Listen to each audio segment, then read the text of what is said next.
გამარჯობა ტელეკომპანია გურჯაანის სტუდიიდან ახალ ამბებს თამარ გორხელაშვილი გაგაცნობთ. ალბათ ყველა იკითხავს რა არის თანამედროვე სოფელი. ახალი გზები, რკინიგზის სადგურები, ცენტრები და თანამედროვე ტექნოლოგიები. სამ წელში ხელისუფლება სოფლად მცხოვრებთა მდგომარეობის შეცვლას აპირებს. რა ვითარებაა ახლა, რა პრობლემებზე ჩივიან? ახალგაზრდები სულასულები არიან გარეთ. გაჭირვებაა. ხალხშემოსავალი რა, მიწის დასამუშავებელი თანხა არ აქვს. და როგორი უნდა იყოს თანამედროვე სოფელი? ახალი გზებით, რკინიგზის სადგურებით, აეროპორტებით სარგებლობს როგორც სოფლის მოსახლე, ასევე საქართველოში სოფლად ჩამოსული ტურისტი. 5 წლამდე ბავშვები, პენსიონერები, შეზღუდული შესაძლებლობების მქონე პირები, ვის და რა შემთხვევაში შეეძლება საყოველთაო ჯანდაცვის პროგრამით მედიკამენტებით სარგებლობა. დელტა სეტყვის სეზონისთვის ემზადება. როდის იქნება მზადყოფნაში რადარები და ხომ არ შეიქმნება პრობლემა გასული წლის მსგავსად? სეტყვის სეზონი იწყება 1 აპრილს. ამ დროისათვის შეფასებინამდე ყველა სისტემა იქნება სრულ მზადყოფნაში. მზადება გამოცდებისთვის და შეხვედრა აბიტურიენტებთან. რა სიახლეებია წელს ეროვნულ და საატესტატო გამოცდებზე? შემცირდა ქულათარიცხი უცხოურ ენაში. ყველა აბიტურიენტს, ვინც დღეს აქ ესწრებოდა, უფრო გაუმარტივდება დღევანდელი მითითებების მიხედვით რეგისტრაციები. დიდგორის ბრძოლაში გამარჯვების დღე შესაძლოა დიდი გამარჯვების დღედ გამოცხადდეს. რა ინიციატივა აქვთ პარლამენტის დეპუტატებს? ეთერშია ტელეკომპანია გურჯაანის მთავარი საინფორმაციო გამოშვება. შეგახსენებთ, რომ ტელეკომპანია გურჯაანის საინფორმაციო გამოშვების განმეორებით ნახვა ხვალდილი 10 საათზე შეგეძლებათ. ასევე გადაცემები და სიუჟეტები შეგეძლიათ ნახოთ ჩვენ საიტზე gurjaani.tv.com. ასევე Facebook-ის გვერდზე მოგძებნეთ ტელეკომპანია გურჯაანი, გვიყურეთ მაგთისადზე, სიტნეტსა და მაი ვიდეოზე. 2017-20 წლების სოფლის განვითარების სამთავრობო სტრატეგია. სოფელი ახალი ცენტრებით, გზებით, რკინიგზის სადგურებით, აეროპორტებით და თანამედროვე ტექნოლოგიებით, რომლითაც როგორც სოფლის მოსახლეობა, ასევე საქართველოში სოფლად ჩამოსული ტურისტები ისარგებლებენ. რა ვითარებაა ახლა, რა პრობლემებზე ჩივიან და როგორი უნდა იყოს სამ წელში თანამედროვე სოფელი? ვერა იაშვილი განაგრძობს თემას. ალბათ ყველა იკითხავს რა არის თანამედროვე სოფელი. ეს არის სოფელი, რომელშიც სივრცითი მოწყობითა და სწორი დაგეგმარებით შექმნილია მიზიდულობის ახალი ცენტრები. სოფელი ახალი ცენტრებით, გზებით, რკინიგზის სადგურებით, აეროპორტებით და თანამედროვე ტექნოლოგიებით, რომლითაც როგორც სოფლის მოსახლეობა, ასევე საქართველოში სოფლად ჩამოსული ტურისტები ისარგებლებენ. ასეთია პრემიერ-მინისტრის გიორგი კვირიკაშვილის 2017-2020 წლების სოფლის განვითარების სტრატეგია.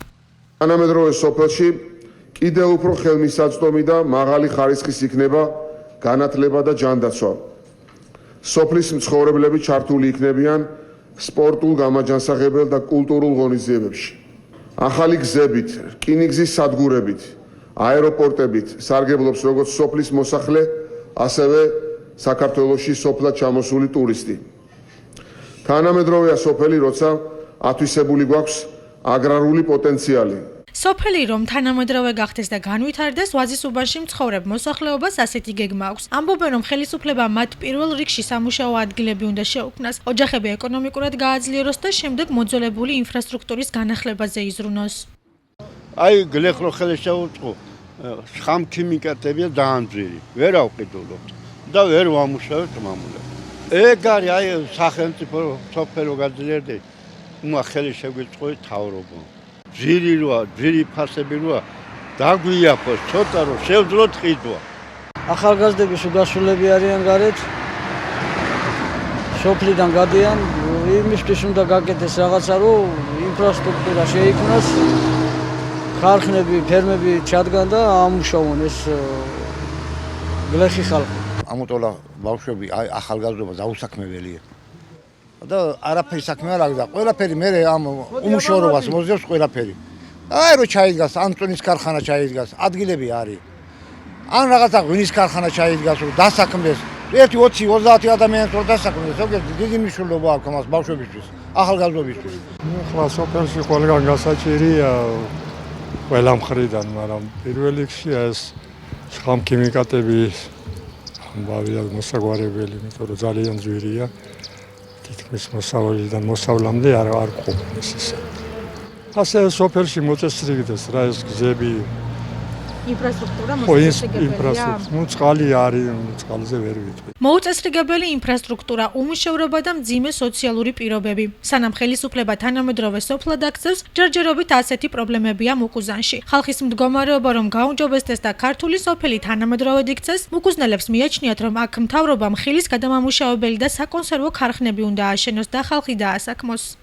მაგალითად ყველა ახალგაზრდა იტყვის მაგალითად რომ ერთი კაი ქარხანა რო იყოს რაღაცა რომ ხალხი დასაქმებული იყოს რომ ხალხმა იმუშაოს მე მგონი მაგის მეტი საფიქრალი ჩვენ ხალხს არ აქვს უფრო მეტი ხალხს მუშაობა ჭირდება ხალხს სამსახური ჭირდება რაღაც შემოსავალი მიიტანა ნუსახში გასაკეთებელი ბევრია ძალიან მაგრამ ქარხნები ბევრია ნუგზარ მაგრამ ვისი ქარხანაა გინაცვლი ის ვიღაცა მეგრელმა ააშენა თუ ვიღაცა მააშენა კერძო ქარხნებია სადაც კი რა თქმა უნდა იმას თავისი ბიძაშვილი მიიყავ თავი მამიდაშვილი მიიყავ შეიძლება არაფერიც არ ექონია დამთავრებული ვიღაცა მაგრამ მაგე ან საწყობი გამგედგა უშვებს ან იმად გავუშვებს და ამ დროს ორი უმაღლესი დამთავრებული აი კაცი ზიეს და კარცა თამაშობს ჩვენთან ერთად ჩემი აზრით აუცილებელი კი კეთდება ბევრი რაღაცები გაკეთდა ძალიან კმაყოფილები ვართ სოფელში ჩვენი გამგებლის დეპუტატის ყველაფერს მაგრამ აი ეს ცოტა რაღაცა კიდე შეიძლება რომ შეკეთდეს გაჭირვება ხალხ შემოსავალი აქვს მიწის დასამუშავებელი თანხა არ აქვს ხალხს კახეთზე კარგი ხილი თელ სოფლიოში არ მოდის არც ერთი საკონსერვო ქარხანა არ არის ამ წვენები და ამზადონ რა თუ არ ბენონ მარწყვი და ატამი აზერბაიჯანელებმა როცა რო კახელებს ამდენი გვაქვს და ამაზე გემრიელი არცად არ მოდის გააკეთონ საკონსერვო რომ ემასაც შეეძლოს ჩაბარება თან იმუშაოს თავის ადგილში და თან ინტერესი იქონდეს რაღაც თუ აი რამე გაკეთდებოდა როგორც ადრე იყო რა ვიცი ან ქარხნები ეხლა ქარხანა გქონდა 300 ადამიანი მუშაობდა ეხლა არ არის ეხლა ყველას კერძო პატარა ქარხნები აქვს და სულ თავისი ჩამოყვანილი ხალხი ყავს და სოფლის განვითარების გეგმა 2017-2020 წლებს მოიცავს, რომლის განხორციელებას მთავრობა ევროკავშირისა და გაეროს განვითარების მხარდაჭერის პროგრამების დახმარებით აპირებს. 5 წლამდე ბავშვებს, სტუდენტებს, პენსიონერებს, შეზღუდული შესაძლებლობების მქონე პირებს, პედაგოგებსა და სოციალურად დაუცველებს საყოველთაო ჯანდაცვის პროგრამით მედიკამენტებით სარგებლობად შეეძლებათ. მათი რაოდენობა 1,700,000-მდეა, თუმცა სამინისტროს განმარტებით მედიკამენტებზე წვდომა ექნებათ მხოლოდ იმ ბენეფიციარებს, რომელთაც სჭირდებათ. მიზნობრივ ჯგუფში შემავალი მოქალაქეებს პროგრამით გათვალისწინებული სერვისები უცვლელად შეუნარჩუნდებათ და ამბულატორიულ მედიკამენტებთან თანაც ექნებათ ცდომა. გულსისხლძარღვთა დაავადებები, დიაბეტის 2 ტიპი, ბრონქიალური ასთმა, ფილტვების ქრონიკული ობსტრუქციული დაავადებები, ეს იმ დაავადებათა ჩამონათვალია, რომლის სამკურნალო მედიკამენტებით პროგრამის ფარგლებში დაფინანსდება.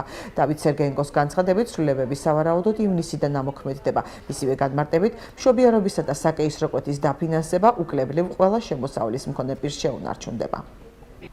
დელტა სეტყვის სეზონისთვის ემზადება და 1 აპრილიდან სრულ მზადყოფნაში იქნება. საზოგადოებასთან ურთიერთობის სამმართველოს ხელმძღვანელის გიორგი კალატოზიშვილის განცხადებით, სეტყვის საშიშროების შემთხვევაში კახეთში არსებული 83 რადარი ამოქმედდება და მოსახლეობას სტიქიური უბედურებისაგან დაიცავს. ზარას კი 95%-ით შეამცირებს. შეგახსენებთ, რომ სეტყვის საწინააღმდეგო სისტემა გასულ წელს დაგვიანებით მაისის ბოლოდან ამოქმედდა, რის გამოც რამდენჯერმე მოსულმა სეტყვამ მოსავლის მნიშვნელოვანი ნაწილი გაანადგურა. სეტყვის სეზონი იწყება 1 აპრილს. ამ დროისათვის სეტყვა საწინააღმდეგო ყველა სისტემა და კახეთის მასშტაბით ეს გახსოვს 83 იქნება სრულ მზადყოფნაში. ეს ის ფაქტობია და ის სისტემაა, რომელიც ფარავს კახეთის მასშტაბით 600,000 ჰექტარს. სახნავს სახეს მიწებს. ჩვენგან იქნება სრული მზადყოფნა. სიახლეები ერთიან ეროვნულ გამოცდებში დღეს გურჯაანში შეფასებისა და გამოცდების ეროვნული ცენტრის წარმომადგენლება აბიტურიენტებს, მშობლებს, მასწავლებლებსა და სკოლის დირექტორებს ის სიახლეები გააცნეს, რაც წელს ეროვნულ გამოცდებშია შეტანილი. შეხვედრაზე, რომელიც კითხვა-პასუხის რეჟიმში გაიმართა, საუბარი შეეხო საატესტატო გამოცდებსაც დეტალურად, რაც ცვლილებები და სიახლეებია წელს ეთერ თეთრაძის სიუჟეტიდან შეიტყობთ. შეფასებისა და გამოცდების ეროვნული ცენტრის წარმომადგენლებმა დღეს გურჯაანში შეხვედრა გამართეს. მათ აბიტურიენტებს, მშობლებს, მასწავლებლებსა და სკოლის დირექტორებს ის სიახლეები გააცნეს, რაც წელს ეროვნულ გამოცდებშია შეტანილი. მათი ინფორმაციით უცხო ენაში ბარიერი დაიწია და წელს 19 ქულა იქნება. ასევე ცვლილება შეეხო სახვითი ხელოვნების საგანსაც. გამოცდა 3 საათნახევრის ნაცვლად 3 საათი იქნება. სიახლეა ისიც, რომ აბიტურიენტებს გამოცდამდე უნარებში საკუთარი ცოდნის შემოწმება ეროვნული გამოცდების ცენტრში შეეძლებათ. სურვილების რეგისტრაცია კი 27 მარტიდან დაიწყება. ძალიან მნიშვნელოვანი იყო და მშობელთა დაინტერესებაც გამოიწვია ინფორმაცია იმის თაობაზე, რომ შემცირდა ქულათა რიცხვი უცხოურ ენაში. ეს ერთი და მეორე, ყველა ბავშვს ვისაც სურვილი აქვს, შეუძლია გამოსცადოს თავისი თავი ზოგადი უნარების საცდელ ტესტირებაზე და გაიგოს თავისი კომპეტენცია გამოცდამდე. შეხვედრა კითხვა-პასუხის რეჟიმში გაიმართა. შეფასებისა და გამოცდების ეროვნული ცენტრის წარმომადგენლებმა აბიტურიენტებს ყველა კითხვაზე ამომწურავად უპასუხეს. როგორც მოსწავლეებმა აღნიშნეს, შეხვედრა მნიშვნელოვანი და დროული იყო. გამოცდების ეროვნულმა ცენტრმა საკმაოდ კარგად ისაუბრა იმ სიახლეებზე, რაც დაგეგმილია 2016-17 სასწავლო წლებთან დაკავშირებით. მე ვფიქრობ, რომ ყველა აბიტურიენტს, ვინც დღეს აქ ესწრებოდა, უფრო გაუმარტივდება დღევანდელი მითითებების მიხედვით რეგისტრაციები, ასევე იყო საუბარი საგრანტო კონკურსებთან დაკავშირებით, უფრო კარგად გავიგეთ ის სიახლეები, რაც დაგეგმილი აქვს წელს განათლების სამინისტროს. ახალი გავიგენ კატის გამოცდების პრინციპთან დაკავშირებით, მაინტერესებდა საგნები და ის კოეფიციენტები, თუნდაც ეროვნულზე რას ნიშნავდა და როგორ ენიჭებოდა საგანს პრიორიტეტი, ჩემთვის ამომწურავი იყო, კითხვები არ გამჩენი. ვფიქრობ ძალზე დროული და საინტერესო იყო როგორც აბიტურიენტებისათვის, ისე ჩვენთვის აბიტურიენტების მშობელთათვის ეს საინფორმაციო ტური. აბიტურიენტები ვფიქრობ, რომ ამ შეხვედრის შემდეგ უფრო კარგად დაალაგებენ, დაალაგებენ და გონივრულ გადაწყვეტილებას მიიღებენ იმ ფაკულტეტების არჩევის დროს. შეფასებისა და გამოცდების ეროვნული ცენტრის წარმომადგენლებმა შეხვედრაზე ყურადღება გაამახვილეს საატესტატო გამოცდებზეც. მათ მოსწავლეებს განუმარტეს, რომ საშუალება ეძლევათ ყველა საგანში საკუთარი ცოდნა გამოცდებამდე შეამოწმონ. ამისათვის კი მათ საფასური ბანკში უნდა გადაიხადონ და ვებგვერდზე naets.gz დარეგისტრირდნენ. შეფასებისა და გამოცდების ეროვნული ცენტრი საინფორმაციო შეხვედრებს ყველა რეგიონში გამართავს. დიდგორის ბრძოლაში გამარჯვების დღე შესაძლოა დიდი გამარჯვების დღედ გამოცხადდეს და 12 აგვისტო ოფიციალურად უქმედ დაწესდეს. პარლამენტის განათლების, მეცნიერების და კულტურის კომიტეტის შემდეგ დღეს ამ ინიციატივას მხარი ჯანდაცვის კომიტეტმაც დაუჭირა. კანონპროექტის ინიციატორები დეპუტატები ალექსანდრე ქანთარია, აკაკი ზოიძე, ლერი ხაბელოვი, შოთა ხაბარელი, კობა კობალაძე, ლევან კობერიძე და კარლო კოპალიანი არიან. მათი განმარტებით კანონპროექტის მიზანია საქართველოს ხელისუფლებამ ევროინტეგრაციის პროცესის პარალელურად მეტი ძალისხმევა მიმართოს შიდა ეროვნული კონსოლიდაციისკენ. დეპუტატები ფიქრობენ, რომ ეს ხელშეუწყობს ეროვნული მუხტის გაძლიერებასა და განმტკიცებას. დიდგორის ომი გახლავთ ყველა დროისთვის ძალიან საამაყო ბრძოლა. 1121 წელს 12 აგვისტოს, როცა დავით აღმაშენებლის ჯარმა უზარმაზარ გამარჯვებას მიაღწია და მთელს მსოფლიოში იმ დროისათვის ნიშნავდა ძალიან დიდ გამოძახილს. დიდგორის ომის წინ მან სიტყვითაც მიმართა, ეხა მეომარნო ქრისტესანო ჩვენ მასზე უარესი დღეს გვინახავს, მაგრამ მტრისთვის ზურგი არ შეგვიქცევია. დიდგორობა ვიცით რომ დაწესებულია საერთოდ ოფიციალურად, თუ იქნება დასვენების დღე და ესე საზეიმო დღეს ხაზგასმას გავაკეთებთ, მისაღებ და მისასალმებელი იქნება ნებისმიერი ქართველისთვის. წითელქუდა ბავშვებისთვის. გურჯაანის კულტურის ცენტრმა საბავშვო ბაღების აღსაზრდელებისთვის თეატრალური წარმოდგენების ჩვენება დაიწყო. შარლ პეროს ზღაპარი წითელქუდა ამჯერად მეოთხე ბაგაბაღის პატარებმა ნახეს. წარმოდგენების გამართვის მიზანი მოზარდებში კულტურული ცხოვრების პოპულარიზაციაა. გურჯაანის მუნიციპალური კულტურის ცენტრმა წარმოადგინა მინიატურული სპექტაკლი წითელქუდა ჩვენი აღსაზრდელებისთვის. დღეს გავამხიავლეთ ბავშვები. სპექტაკლში როგორც ყოველთვის ზღაპრიზმირები მონაწილეობას იღებდნენ წითელქუდა, კეთილი დათუნია, ბოროტი, მგელი, ბებია, დედიკო და ასე შემდეგ. ჩვენ მომავალშიაც ვაპირებთ ასეთი ღონისძიებების გაკეთებას, რომ გავამხიავლოთ ჩვენი რაიონის მოსწავლე ახალგაზრდობა. ტელეკომპანია გურჯაანის მაყურებელს ყოველ შაბათს 22 საათზე შეუძლია გაიგოს კვირის მთავარი ამბები. გადაცემაში შაბათი დღეს ნინო სამნიაშვილი მოგიყვებათ რა მოხდა რეგიონში მნიშვნელოვანი მთელი კვირის განმავლობაში. ეთერში ის სიუჟეტებიც გავა, რომლებმაც მაყურებლის დიდი ინტერესი გამოიწვია და პოპულარობა მოიპოვა საიტზე gurjaani.tv.com. გამოშვებას რეგიონის გარეთ განვითარებული მოვლენებით განვაგრძობთ. საქართველოს პრემიერ-მინისტრი გიორგი კვირიკაშვილი თბილისში ვიზიტით მყოფ უნგრეთის საგარეო საქმეთა და ვაჭრობის მინისტრ პიტერ სიიარტოს შეხვდა. ხარებმა ორმხრივი ურთიერთობების აქტუალური საკითხები თანამშრომლობის გაღრმავების პერსპექტივები განიხილეს. საუბარი შეეხო აპრილის თვეში უნგრეთის პრემიერ-მინისტრ ვიქტორ ორბანის დაგეგმილ ოფიციალურ ვიზიტს საქართველოში. საქართველოს პრეზიდენტი აზერბაიჯანში ვიზიტს მნიშვნელოვანს უწოდებს და აცხადებს, რომ საქართველომ კიდევ ერთი შესაძლებლობა გამოიყენა საერთაშორისო დონეზე საკუთარი პოზიციების დასაფიქსირებლად. ჩვენ გქონდა შესაძლებლობა საერთაშორისო კონტექსტში დაგვეფიქსირებინა ის პოზიციები, რომელიც ქართულ მხარეს აქვს საქართველოს ოკუპაციასთან ერთის მხრივ საქართველოს ოკუპაციასთან მიმართებაში, ხოლო მეორეს მხრივ საერთაშორისო ინსტიტუტების უფრო ეფექტურ მუშაობაში იმისთვის, რომ ოკუპაციის და მსგავსი უსამართლობის შემთხვევები იქნას ერთობლივი მუშაობით ეფექტურად დაძლეული. ჩვენ მოგვეცა ამის დაფიქსირების შესაძლებლობა ჩვენს კოლეგებთან სხვადასხვა ქვეყნებიდან და აგრეთვე იყო რამდენიმე პირისპირ შეხვედრა, რომლის ფარგლებშიც ჩვენ განვამტკიცებთ ჩვენი თანამშრომლობის შესაძლებლობები აღმოსავლეთ ევროპის ქვეყნებთან, რომელიც ასე მნიშვნელოვან როლს თამაშობენ სწორედ საქართველოს დღის წესრიგის წამოწევაში, როგორც ევროკავშირის კონტექსტში, ასევე ნატოს კონტექსტში.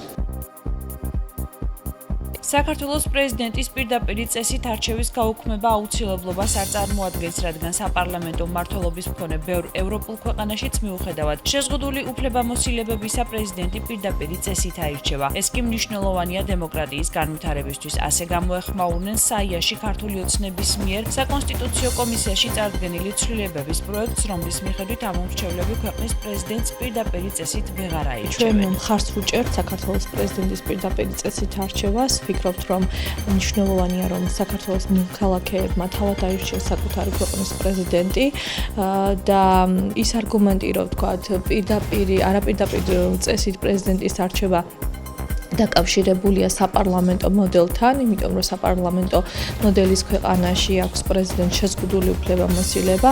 ამის საპირისპიროდ ჩვენ შეგვიძლია ვთქვათ, რომ ისეთ სახელმწიფოებში, ევროპულ სახელმწიფოებში, სადაც მუშაობს საპარლამენტო მოდელები და პრეზიდენტს შეზღუდული უფლებამოსილებები აქვს, მაინც ხდება შემთხვევები, როდესაც პრეზიდენტს პირდაპირ წესით ირჩევენ.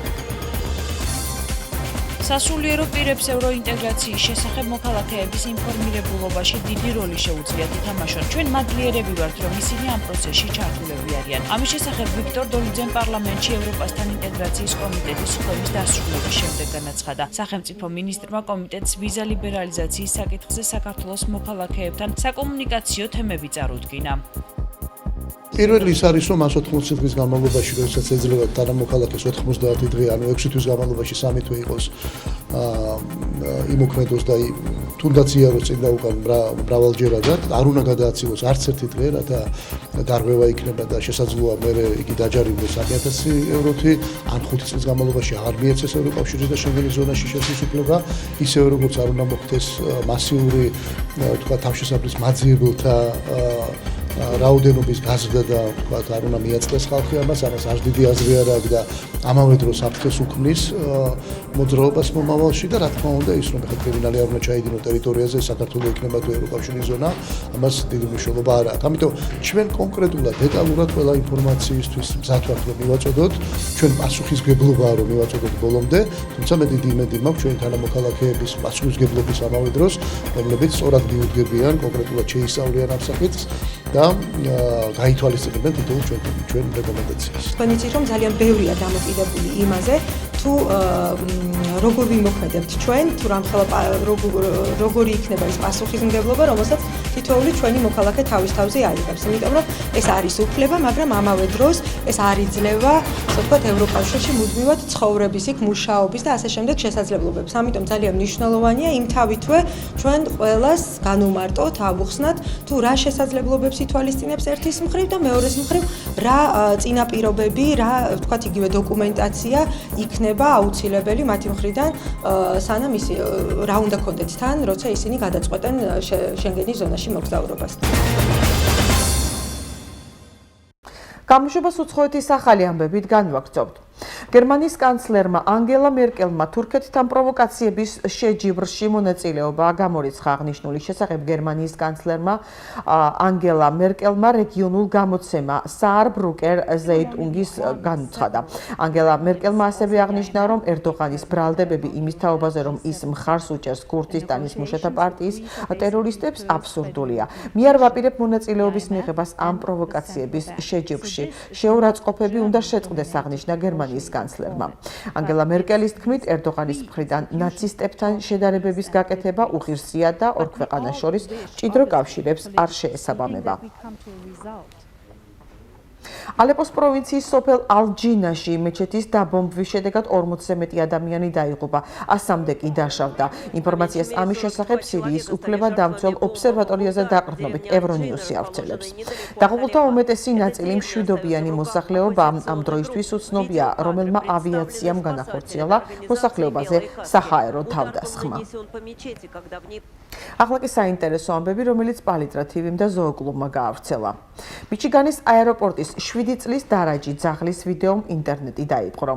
ფაიფერის კიდევ ერთი მოვალეობა თვითმფრინავების ასაფრენი ბილიკებიდან ფრინველებისა და სხვა წვრილი ცხოველების მოცილება. ამ სამსახურის დროს მას სპეციალურად ძაღლზე მორგებული თვალებისა და ყურების დამცავი უკეთია. ბუნების დაცვასთან ერთად ფაიფერი აეროპორტის პერიმეტრს იცავს, ამოწმებს ხომ არ არის ღობე გარღვეული. მისი ვებსაიტის თანახმად ფაიფერი 960 სიგრძის ღობეს აკონტროლებს. ცოტა ხნის წინ იგი აეროპორტის თილისმა გახდა. თუ არასაკმარისად კარგად ან არასწორად ალაგებთ სახლს, შეიძლება მტვერში კარცეროგენები აღმოჩნდეს. მათ შორის არის ფტალატები ან ნაერთებს შეიძლება შეიცავდეს საკვების შესაფუთი მასალა, თმის ლაქი, კოსმეტიკა და საბონი. ფტალატებმა შეიძლება გამოიწვიოს ასთმა, ყურადღების დეფიციტის სინდრომი და ადრეული მენოპაუზა. აღნიშნული ნაერთები ხდება ჰაერში და შემდეგ ილექება მტვერში. და გამოშვების დასასრულს დღის სხვა ამბები. გაერთიანებული ერების ორგანიზაციის დიდ დარბაზში გამართულ ღონისძიებას, რომელიც ადამიანის უფლებათა დამცველ სერხიო ვიეირა დე მელოს ხსოვნას მიეძღვნა, ჰოლივუდის ვარსკვლავი ანჯელინა ჯოლი და ქართველი პიანისტი ელისო ბოლქვაძე ერთად დაესწრნენ. ანჯელინა ჯოლიმ დამსწრე საზოგადოებას სიტყვით მიმართა. ამავე საღამოზე იუნესკოს მშვიდობის არტისტმა ცნობილმა ქართველმა პიანისტმა ელისო ბოლქვაძემ მუსიკალური ნაწარმოები შეასრულა. საქართველოს მორაგბეთა ეროვნული ნაკრები ბუქარესტში გაემგზავრა, სადაც რაგბი ევროპის ჩემპიონატის ბოლო მატჩი რუმინეთის ეროვნულ გუნდს შეხვდება. მანამდე კი ბორჯღალოსნებმა შევარდენის სანაკრებო ბაზაზე ღია ვარჯიში გამართეს მატჩი საქართველოსა და რუმინეთის ნაკრებებს შორის კვირას 19 მარტს თბილისის დროით 19 საათზე დაიწყება.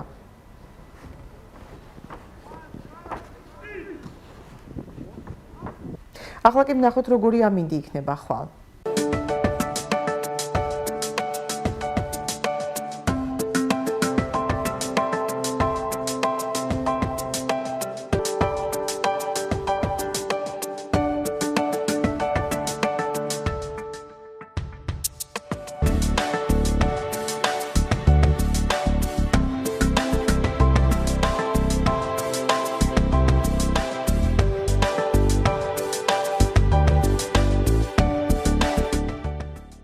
ტელეკომპანია გურჯაანის საინფორმაციო გამოშვების განმეორებით ნახვა ხვალდილის 10 საათზე შეგეძლებათ. ასევე გადაცემები და სიუჟეტები შეგიძლიათ ნახოთ ჩვენ საიტზე gurjani.tv.com. ასევე Facebook-ის გვერდზე მოგძებნეთ ტელეკომპანია გურჯაანი, გვიყურეთ მაგთისადზე, სილქნეტსა და მაი ვიდეოზე. ჩვენი გამოშვება კი ამით დასრულდა, ნახვამდის.